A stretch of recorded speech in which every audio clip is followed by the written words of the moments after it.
بسم اللہ الرحمن الرحیم۔ السلام علیکم ورحمۃ اللہ۔ ٹرمپ کی جیت کے ساتھ ہمارے پاکستان میں عمران خان کے جو فینس ہیں، اس کے حامی ہیں، ان کے اندر بڑا جو شخروش پیدا ہو گیا اور ایک خوش فہمیاں سی دوبارہ سے مچلنے لگی ہیں دلوں میں کہ عمران خان کو رہائی کے لیے فون آیا کہ آیا۔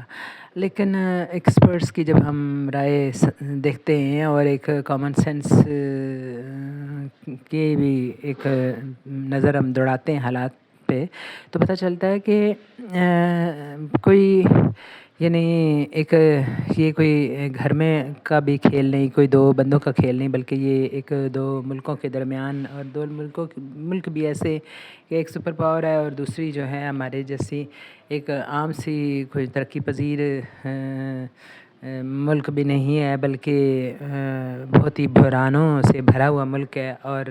بات کس کی ہو رہی ہے؟ ایسے لیڈر کی جو قید میں ہے اور جس کی رسائی اپنے عوام تک بھی بڑی مشکل ہے۔ تو ایسے لیڈر کے متعلق یوں خواب دیکھنا کہ وہ ایک دم سے ٹرمپ آیا اور سب سے پہلے یہی کام کرے گا، یہ ایک خام خیالی ہی کہی جا سکتی ہے یقیناً۔ تو میں جتنا بھی پڑھ پائی ہوں اور دیکھ پائی ہوں کچھ لوگوں کی رائے جو اس حوالے سے ماہرین تصور کیے جاتے، ان کا یہی کہنا ہے کہ ٹرمپ ٹھیک ہے کہ اس نے یہ کہا تھا کہ میرا فرینڈ بھی ہے عمران، اور تب یہ اور میں جو ہے نا اس کی اپریسیشن بھی کی تھی، لیکن یہ بھی حقیقت ہے کہ اس سے پہلے کوئی ٹرمپ نے کوئی ٹویٹ کیا تھا پاکستان کے متعلق کوئی کڑوا سا، اور پھر اس کا بڑا سخت جواب بھی دیا تھا عمران خان نے۔ تو اس وجہ سے بہت خوش فہمیاں بڑی مشکل سی بات لگتی ہے کہ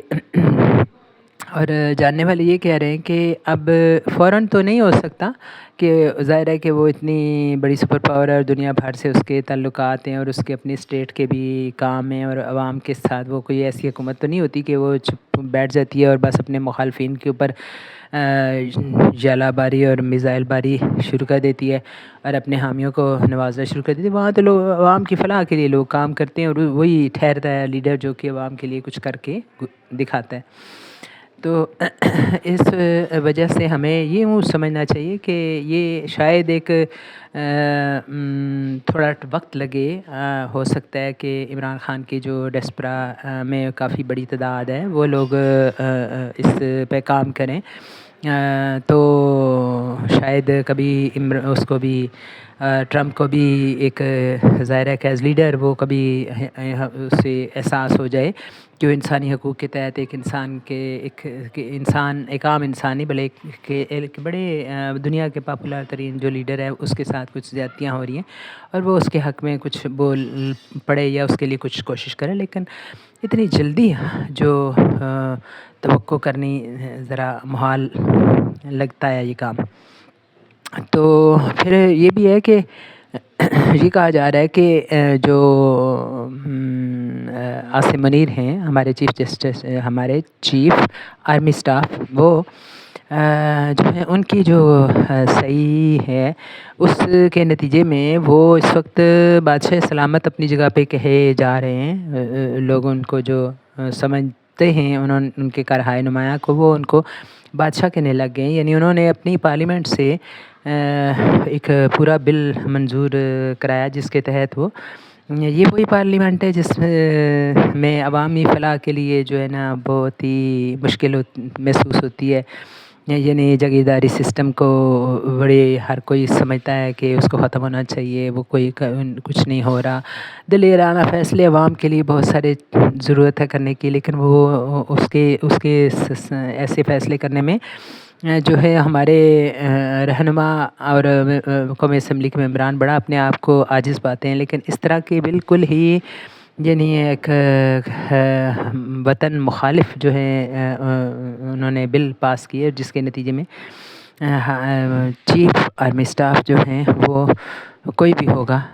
چاہے وہ ایئر ہوگا یا ایئر چیف ہوگا یا آرمی چیف ہوگا، وہ اس کی مدت ملازمت ہی جو ہے وہ اس میں اضافہ کر دیا گیا ہے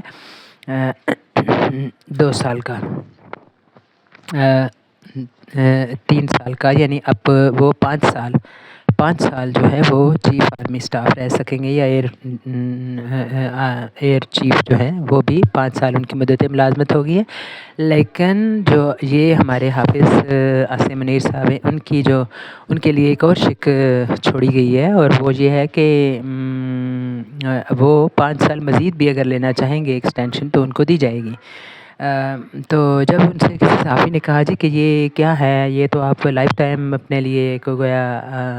اپنی ملازمت کو پکا کر رہے ہیں، تو انہوں نے کہا کہ یہ تو جی لاجک نہیں ہے، کچھ نہیں ہے، ایسا نہیں ہے، ویسا نہیں ہے، لیکن یہ حقیقت ہے۔ جو جاننے والے ہیں وہ یہی کہتے ہیں کہ یہ 10 سال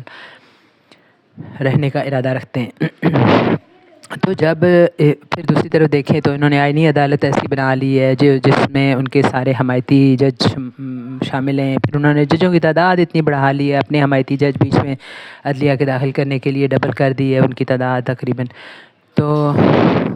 ایسی صورت میں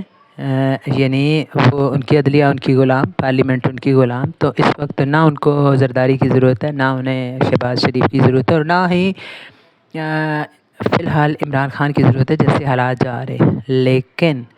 یہ کہا جا رہا ہے کہ اگر عمران خان کی جماعت اپنا آپ دکھائے، وہ واقعی ایک نمایاں احتجاج کے طور پہ سڑکوں پہ آئے، تو یہ چیز جو ہے عاصم منیر کو بھی اس طرف متوجہ کر سکتی ہے کہ ایک پاپولر لیڈر ہے اور اس کا ایک دباؤ محسوس کر کے تو وہ نیگوشیٹ کر سکتا ہے عمران خان کے ساتھ، اور ان کو اپنا جو ہے وہ اپنے ساتھ چلانے کے بارے میں سوچ سکتا ہے یا کوئی بات کر سکتا ہے۔ پھر یہ ہے کہ امریکہ کے بارے میں بھی یہی کہا جا رہا ہے کہ ایون ٹرمپ بھی تبھی عمران خان کے ساتھ نیگوشیٹ کرنے کی طرف یا ان کے لیے کچھ کرنے کی بارے میں سوچے گا جب عمران خان کے اپنے جو حمایتی ہیں، اپنے عوام ہیں، وہ اس کے ساتھ ہر صورت میں چلنے پہ آمادہ ہوں گے، اس کے لیے اٹھ کھڑے ہوں گے، اور اس کے لیے کچھ یعنی میں تو یہ سمجھتی ہوں کہ انقلاب کی کوئی ہسٹری میں نے بھی پڑھی ہے، تو اس کے مطابق تو یہ بھی ہے کہ اگر عوام کی ایک بڑی تعداد کھڑی بھی ہو جاتی ہے نا، وہ کوئی دھما چوکڑی نہیں کرتی، وہ کوئی توڑ پھوڑ نہیں کرتی، صرف ایک عوام کی بڑی تعداد کھڑی ہو جاتی ہے جو لاکھوں میں شمار واقعی اس کا ہو، تو وہ پھر ایک بڑی تبدیلی کا پیش خیمہ ثابت ہو سکتی ہے۔ تو اللہ کرے کہ ہمارے ملک میں ایک ٹوٹل جو ہے ڈکٹیٹرشپ نہ ہو، اور ایک اچھی سی جمہوریت آئے جو کہ عوام کی فلاح کے لیے ہو، صرف آپس میں لڑائی لڑنا اور بندر بانٹ کرنا ان کا تو رائے امتیاز نہ ہو۔ تو ایز عوام ہم دعا کرتے ہیں، آپ بھی دعا کریں۔